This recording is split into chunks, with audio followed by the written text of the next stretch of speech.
আমি সর্বপ্রথম যে আয়াতটি তেলাওয়াত করেছি সূরাতুল মাইদা থেকে। আল্লাহ পাক রব্বুল আলামিন বলছেন, ইয়া আইয়ুহার রাসূল বাল্লিগ মা উনজিলা ইলাইকা মির রাব্বিক। সূরাতুল মাইদার 67 নম্বর আয়াত। ইয়া আইয়ুহার রাসূল বাল্লিগ মা উনজিলা ইলাইকা মির রাব্বিক ওয়া ইন লাম তাফআল ফামা বাল্লাগতা রিসালাতাহ। হে রাসূল, আপনার প্রতি আপনার প্রতিপালকের পক্ষ থেকে যা কিছু অবতীর্ণ হয়েছে তা মানুষের কাছে পৌঁছে দিন। ওয়া ইন লাম তাফআল ফামা বাল্লাগতা রিসালাতাহ।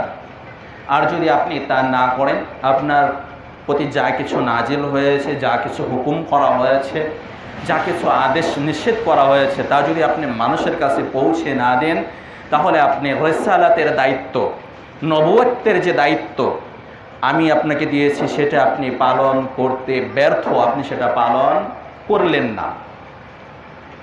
আল্লাহ পাক রব্বুল আলামিন রাসূল সাল্লাল্লাহু আলাইহি ওয়াসাল্লামকে বলছেন, আপনার প্রতি আমার পক্ষ থেকে যা কিছু আমি পাঠিয়েছি, যা কিছু নাজিল করেছি তা দুনিয়ার সকল মানুষের কাছে পৌঁছে দেন।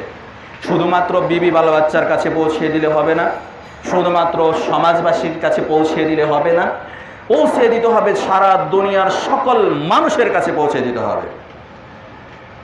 সেটা যে কোনো মুহূর্তেই হোক, যেভাবেই হোক, যেভাবেই হোক, কোনো উসিলা কাজে খাটবে না। আপনি কঠিন অবস্থাতেও আপনার সেই দায়িত্ব পালন করতেই হবে। আর আপনি যদি এই কাজটা করতে ব্যর্থ হন, এই কাজটা যদি আপনি না করেন, তাহলে আপনার উপর যে রিসালাতের দায়িত্ব দেওয়া হয়েছে সেটা পালন করতে আপনি ব্যর্থ। সম্মানিত উপস্থিতি মুসল্লিয়ান ইকরাম, দুনিয়ার বুকে আল্লাহ পাক রব্বুল আলামিন যত নবী এবং রাসূল পাঠিয়েছেন, প্রত্যেকটা নবী এবং রাসূলকে কি দায়িত্ব দিয়ে পাঠিয়েছেন? মানুষের কাছে দাওয়াত পৌঁছে দেওয়া, কোরআন মানুষের কাছে আল্লাহর বাণী পৌঁছিয়ে দেওয়া।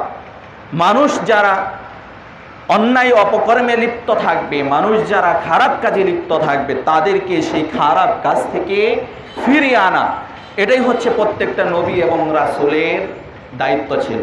আর সেই দায়িত্বটা আল্লাহ পাক রব্বুল আলামিন আমাদের নবী মুহাম্মদ সাল্লাল্লাহু আলাইহি ওয়াসাল্লামের উপরেও দিয়ে দিয়েছিলেন।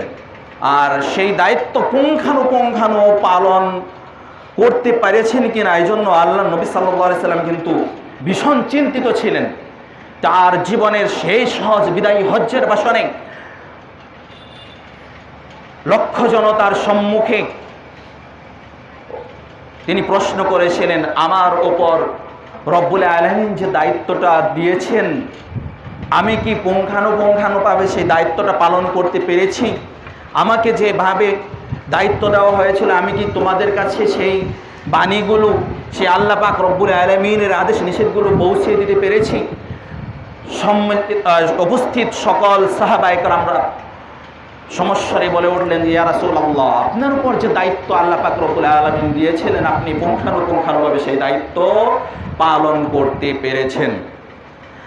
আল্লাহ নবী সাল্লাল্লাহু আলাইহি সাল্লাম তার হাতটাকে উপরের দিকে উঠালেন, শাহাদাত আঙ্গুলকে আল্লাহ পাক রব্বুল আলামিনের দিকে ইশারা করে, আসমানের দিকে ইশারা করে বললেন, আল্লাহুম্মা শাহাদ, আল্লাহুম্মা শাহাদ, আল্লাহুম্মা শাহাদ। আল্লাহ, আপনি সাক্ষী থাকেন যে আমি আমার দায়িত্ব পুঙ্খানুপুঙ্খানুভাবে পালন করতে পেরেছি।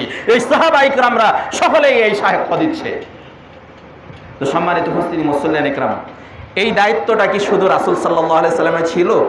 নবী রাসূলদের উপরেই কি এই দায়িত্বটা ছিল যে দায়িত্ব আল্লাহ পাক রব্বুল আলামিনের যে বাণী সেটা মানুষের কাছে পৌঁছে দেওয়া, এটা কি শুধু নবী রাসূলদের মধ্যেই সীমাবদ্ধ ছিল, না আমাদের মধ্যেও আছে? এটা কি শুধু নবী রাসূলদের মধ্যে সীমাবদ্ধ ছিল, না আমাদের মধ্যেও আছে?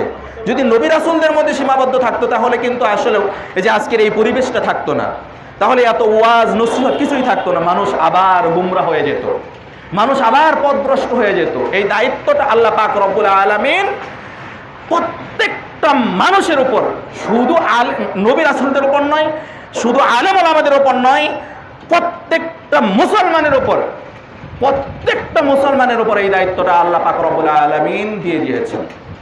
আর নবী সাল্লাল্লাহু আলাইহি ওয়াসাল্লাম ওই বিদায় হজ্জের ভাষণে প্রত্যেকটা মানুষকে বলেছিলেন, বাল্লিগু আন্নি ওয়ালাউ আয়া, আমার পক্ষ থেকে যদি একটা বাণীও তোমার কাছে পৌঁছে যায়, সেই বাণীটা তোমাদের মধ্যে সীমাবদ্ধ রেখো না, সেটা মানুষের মাঝে পৌঁছে দাও। সেটা কাকে বলেছিলেন? শুধু সাহাবায়ে কেরামদেরকে? প্রত্যেকের কাছে। আমার আপনার প্রত্যেকের দায়িত্ব হচ্ছে যা জানি তা মানুষের কাছে পৌঁছে দেওয়া। এটা আল্লাহ পাক রব্বুল আলামিনের ভাষায় আল্লাহ পাক রব্বুল আলামিন বলেছেন, কুনতুম খায়রা উম্মাতিন উখরিজাত লিন-নাস তা'মুরুনা বিল মা'রুফ ওয়া তানহাউনা 'আনিল মুনকার। কুনতুম খায়রা উম্মাতিন উখরিজাত লিন-নাস, তোমরাই হচ্ছে দুনিয়ার মধ্যে শ্রেষ্ঠ জাতি, শ্রেষ্ঠ উম্মত। তা'মুরুনা বিল, কুনতুম খায়রা উম্মাতিন, তোমরাই হচ্ছে দুনিয়ার বুকে শ্রেষ্ঠ জাতি। উখরিজাত লিন-নাস, আর তোমাদেরকে আবির্ভাব করা হয়েছে, তোমাদেরকে সৃষ্টি করা হয়েছে মানুষকে সদুপদেশ দেওয়ার জন্য। তা'মুরুনা বিল মা'রুফ, তোমরা মানুষকে অন্যায়, মানুষকে সৎ উপদেশ দিবে।